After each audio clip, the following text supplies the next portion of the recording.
आज तक आपने कई सारी फिल्में और वेब सीरीज तो देखी होगी जिसमें एक सीरियल किलर होता है जो एक एक करके काफी सारे इंसानों को मारता रहता है। लेकिन किलर कितना भी स्मार्ट क्यों ना हो, उसे पुलिस आखिर में पकड़ ही लेती है। और आज मैं आपको एक ऐसे ही सीरियल किलर के बारे में बताऊंगा जिसे पुलिस आज तक नहीं पकड़ पाई, जो मर्डर करने के बाद पुलिस को कोड लैंग्वेज में एक लेटर भी लिखता था, जिसमें से एक लेटर ऐसा भी था जिसे पुलिस को समझने में 51 साल लग गए। एक ऐसे ही किलर ने पुलिस वालों की रातों की नींद उड़ा दी। उससे पहले अगर आपने हमारे चैनल को सब्सक्राइब नहीं किया है तो चैनल को सब्सक्राइब करके वीडियो को लाइक जरूर कर दे। तो चलिए बढ़ते हैं कहानी की तरफ। और यह कहानी है वेनेसिया कैलिफोर्निया। 20 दिसंबर 1968। समय था रात के 11 बजे। स्टेला बोर्गोस लेक हरमन रोड पर अपनी कार ड्राइव करके जा रही थी, तभी उसकी नजर रास्ते पर पड़ी दो बॉडियों पर पड़ती है। वो यह बॉडी देखकर काफी ज्यादा डर जाती है और वो उसी समय पुलिस को फोन करती है और तभी वहाँ पर पुलिस पहुँच जाती है। तो पुलिस देखती है कि यहाँ पर दो बॉडियां पड़ी है। जिसके बाद पुलिस ने दोनों बॉडियों की जाँच की, जिसमें से एक बॉडी लड़की की थी और दूसरी बॉडी लड़के की। लड़की का नाम था बेटी ल्यू जेसन और लड़के का नाम था डेविड।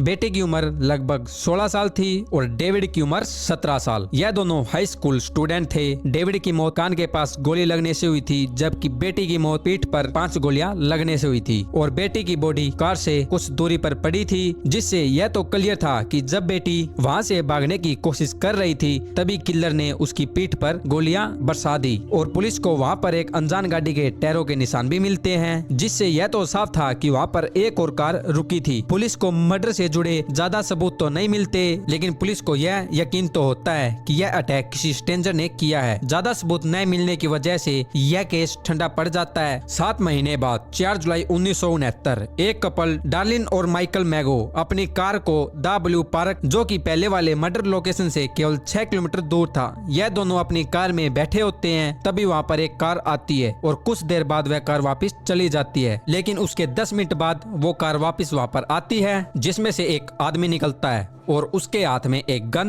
और एक फ्लैश लाइट होती है। माइकल को लगता है कि शायद वो आदमी पुलिस वाला है और तभी वो आदमी इनको 5 बार गन से शूट करता है और अपनी गाड़ी की तरफ चलने लगता है। माइकल दर्द से चिल्लाने लगता है। तभी किलर फिर से गाड़ी की तरफ बढ़ता है और तभी माइकल और उसकी गर्लफ्रेंड पर गोलियां चलाने लगता है। उसी रात पुलिस को एक कॉल आता है। कॉलर पुलिस को बताता है कि उसने ब्लू रॉक पार्क में उसने 2 लोगों का मर्डर कर दिया है। उसने ये भी कहा कि लेक हरमन रोड पर बेटी और डेविड का मर्डर भी उसी ने किया था। फिर किलर कॉल को काट देता है और वहाँ से चला जाता है और तभी पुलिस वहाँ पर पहुँचती है और पार्क में पहुँचने पर पुलिस देखती है कि एक यंग कपल कार में जख्मी हालत में पड़ा है। पुलिस दोनों को हॉस्पिटल ले जाती है। जब तक पुलिस हॉस्पिटल पहुँचती है तभी रास्ते में डार्लिन की मौत हो जाती है और माइकल सरवाइव कर जाता है। पुलिस ने माइकल से कुछ पूछताछ की तो माइकल ने बताया किलर व्हाइट मैन था, जिसकी एज 25 से 30 साल के आसपास थी और जिसकी हाइट 5 फुट थी। उसके बाल ब्राउन थे। 1 महीने बाद 31 जुलाई 1969 पुलिस वालों को एक लेटर मिलता है। लेटर भेजने वाला अपने आप को किलर बताता है। उसका कहना यह था कि वह प्रूफ कर सकता है कि वो किलर है, क्योंकि उसके पास कुछ ऐसे सबूत थे जो केवल पुलिस या किलर को ही पता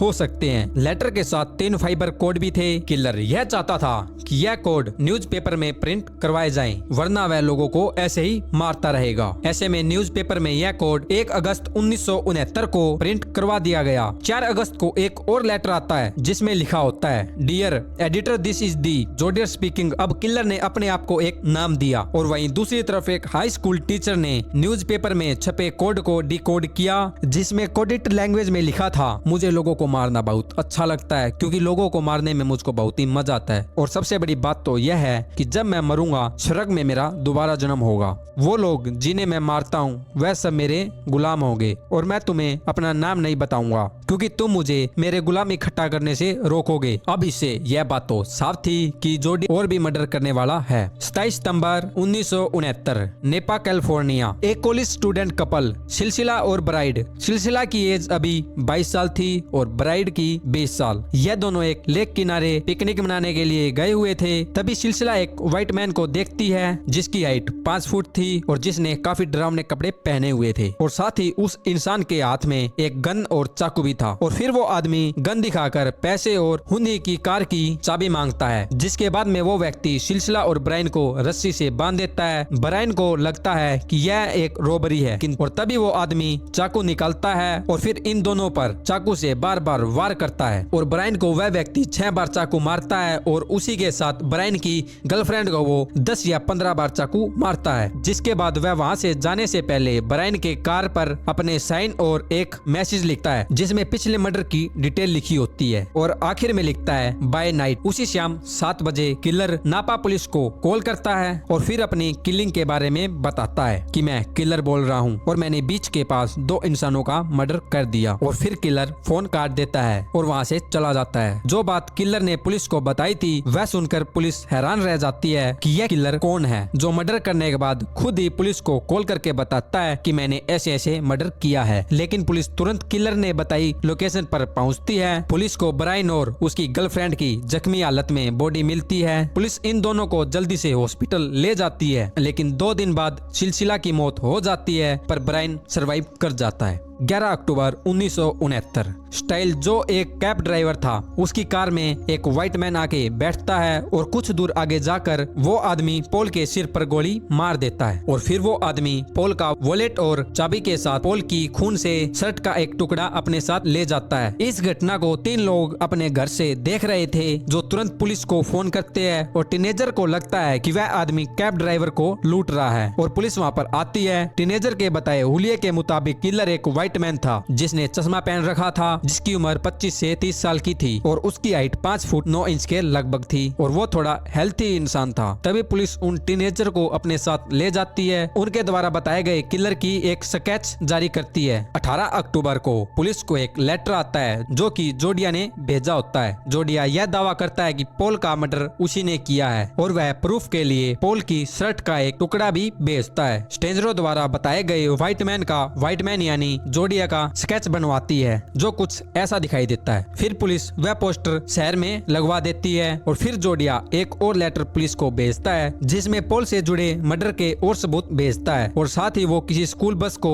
कैप्चर करके बच्चों को मारने की बातें करता है, जिसकी वजह से वहाँ के लोगों में काफी डर फैल गया और काफी दिनों तक वहाँ के लोगों ने अपने बच्चों को स्कूल में भेजने से मना कर दिया। 20 अक्टूबर को पुलिस डिपार्टमेंट को एक फोन आता है जो कि खुद को जोडिया बता रहा था। जोडिया किसी लाइव टीवी शो पर आने की बातें करता है, जहाँ पर वो अपने पहचान बताएगा। शो के होस्ट से बात करता है लेकिन अपनी पहचान नहीं बताता। जब पुलिस ने इस कॉल को ट्रेस किया तो पता चला कि यह कॉल किसी मेंटली आदमी ने किया था। इससे यह पता लगता है कि यह जोडिया नहीं था। 8 नवंबर को जोडिया एक और मैसेज भेजता है जिसे अगले 51 सालों तक कोई भी डिकोड नहीं कर पाया। फाइनली एक टीम ने 5 दिसंबर 2020 इस मैसेज को डिकोड कर दिया, जिसमें जोडिया ने लिखा था कि लाइव शो टीवी पर मैं नहीं था और न ही मुझे मरने से डर लगता, क्योंकि मौत मुझे स्वर्ग में पहुंचा देगी, जहां मेरी गुलामी करने के लिए मैंने काफी सारे लोग इकट्ठे कर रखे हैं। शायद आपको याद भी होगा कि जोडियो को लगता था कि वह जिसका मर्डर करता है वह स्वर्ग में जाने के बाद उसकी गुलामी करेंगे। कुछ दिन बाद जोडिया पुलिस को एक लेटर और भेजता है जिसमें कुल 7 पेज थे, जिसमें जोडिया साफ साफ लिखता है कि पॉल के मर्डर के बाद 2 पुलिस वालों ने उससे बात भी की थी, जिसके बाद अमेरिका में बहुत सारे मर्डर को जोडिया से लिंक भी किया गया, लेकिन पुलिस पूरी तरह से श्योर नहीं थी। जोडिया का आखिरी लेटर 19 जनवरी 1969 को आता है, जिसमें वो एक फिल्म की तारीफ करता है और यह भी बताता है कि वो अभी तक 37 लोगों का मर्डर कर चुका है। इतने लेटर मिलने के बाद भी पुलिस पता नहीं लगा पाई कि जोडिया कौन है। अब सवाल यह था कि इतने मर्डर के बाद भी पुलिस ने किसी पर भी शक क्यों नहीं किया। लेकिन फिर पुलिस को कई लोगों पर शक होता है। सबसे पहले नाम आता है